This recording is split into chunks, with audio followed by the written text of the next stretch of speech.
Eurocare Multi-Specialist Hospital has extended its deepest sympathies to Chimamanda Adichie and family on the demise of their son and acknowledged the unimaginable loss.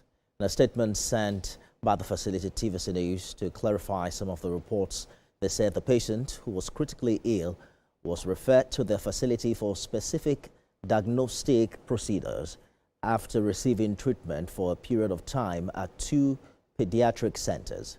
Eurocare added that the medical team immediately provided care in line with established clinical protocols and internationally accepted medical standards, including the administration of sedation. The hospital said they worked collaboratively with external medical teams as recommended by his family and ensured that all necessary clinical support was provided. But despite the concerted efforts, the patient sadly passed away less than 24 hours after presenting at their facility. Eurocare Hospital confirms they are working with investigators and the Health Facility Monitoring and Accreditation Agency in Lagos to clarify the issues surrounding the huge loss. Let's now talk to public health physician and CEO Medway Health Limited, Dr. Tuyi Mebawondu, for more on this development. Dr. Mebawondu, thank you for joining us on the news tonight. Very sad development, but I want us to begin with some clarity. The procedures involved in this case, lumbar puncture, MRI, and central line insertion under sedation, we understand are common in pediatric care. Explain to us in simple terms how these procedures are supposed to work, or what risks you think are associated with sedation in children, and what the standard monitoring procedure really is. Yeah, thank you so much. It's a sad moment for the medical profession, a sad moment for the family.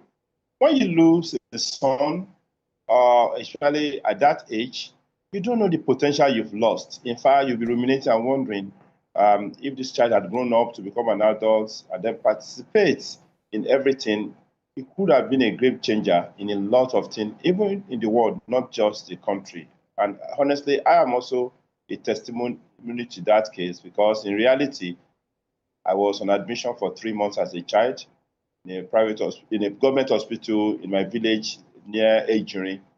And then now I survive and I'm a doctor trying to help. So it's a very tough thing. And the second thing I want to say is that my last posting working with Lagos State government was 10 years in Massey Street Children's Hospital. So this kind of experience is not strange to me at all. Now, critically, all these procedures you've mentioned, lumbar puncture, MRI, central venous catheterization, and sedations, have their own side effects.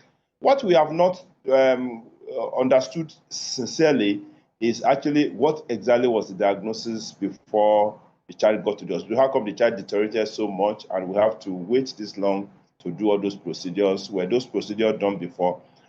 In all these, if there had been a communication with the external, with the family doctor in the US for the child to be transported there, all we need to do is make sure that we secure a line and then to direct necessary medication and put a nurse or a doctor in the ambulance to take the child over there.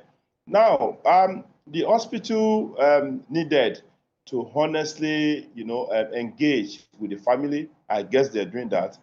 And there's a big warning to all health facilities, whether public or private. You cannot neglect the social media. That is very important. You have to engage the press, because a singular mistake can cause a wreck to you.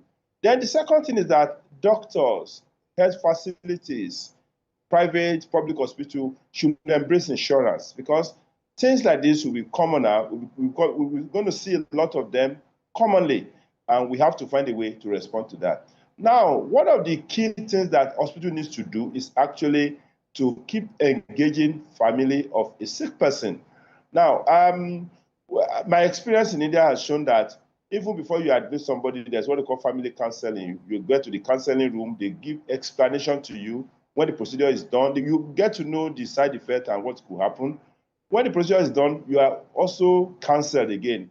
The second day, you are counseled. Every day, you have to enter the counseling room where the consultant will itemize clearly to you what they are doing, where they are, and what you should expect. Okay. I can assure you that there are clear-cut side effects to all these procedures you are mentioning. Lumbar puncture, there are conditions in which you cannot do lumbar puncture. If the intracranial pressure is increased, you cannot do lumbar puncture. If the person is not stable enough, because these things have side effects, you are not supposed to do lumbar puncture. And then the first assessment is such that if you have to do all those tests, you must be sure that pre, intra, and post test is safe. Everyone is safe, every safe for the patient to bear. Dr. Mebawondu, based on your experience, what are the common factors that can lead to such tragic outcomes during routine procedures? Are these mostly human errors, system failures, or a combination of both? Well, specifically in this case, it may be difficult to say this is what actually happened. But let us understand the fact that when the respiratory system of a child is compromised, administering a lot of sedation could be a challenge. You need to have the respiratory system functioning maximally to push sedation.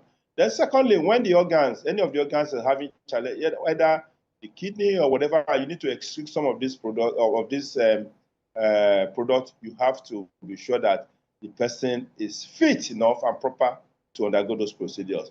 Now, when you're having raised intracranial pressure and the infection has actually spread, let's say in case of sepsis or infection of the brain or meninges, and you have to put a needle, you need to be careful. You need to guide the pressure. If you don't guide the pressure, you can have herniation of the brain, you can have compromise of the respiratory center in the brain, and the person may pass on. So these are some of course, MRI, you know the details that you have to do to do the MRI. But for me, I keep asking the question, why the hurry to do MRI if the child is going to Johns Hopkins? Because in reality, after the MRI, what are you going to do after? If you find out something really untoward, what are you going to do if you had an emergency? So in reality, the pre-morbid state, the intra-procedural state, and post are very, very critical. That now, indeed, your protocol is very important. And at every point in time, you need to carry the family along on what you are doing.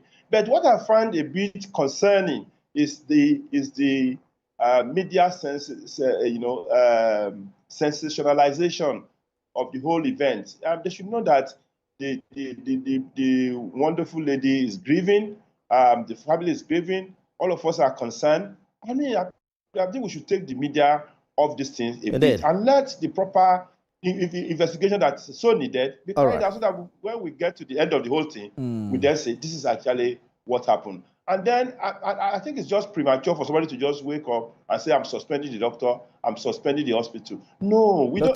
That's not the way the practice should be. We have to go now, but in a few seconds, if you can, what would you recommend to parents? What practical steps can they take when their child needs diagnostic or surgical procedures of this nature to reduce the risk of such outcomes? Now, let us understand that even an ordinary paracetamol, one can react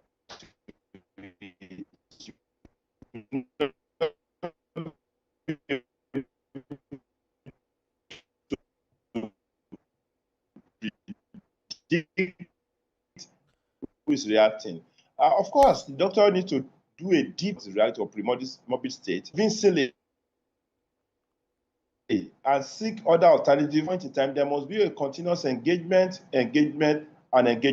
Now, and the dexterity and the performance history of either both the doctor and the hospital you are patronizing, it is very key. And then for us, we have some hospital that will be graded as okay. This is top-notch hospital and that. But it is important that even at that level, we also need to understand the quality training the doctors have. A good place to leave it. Dr. Tuyi Mebawondu, public health physician. Thank you so much for talking to us. Thank you for having me.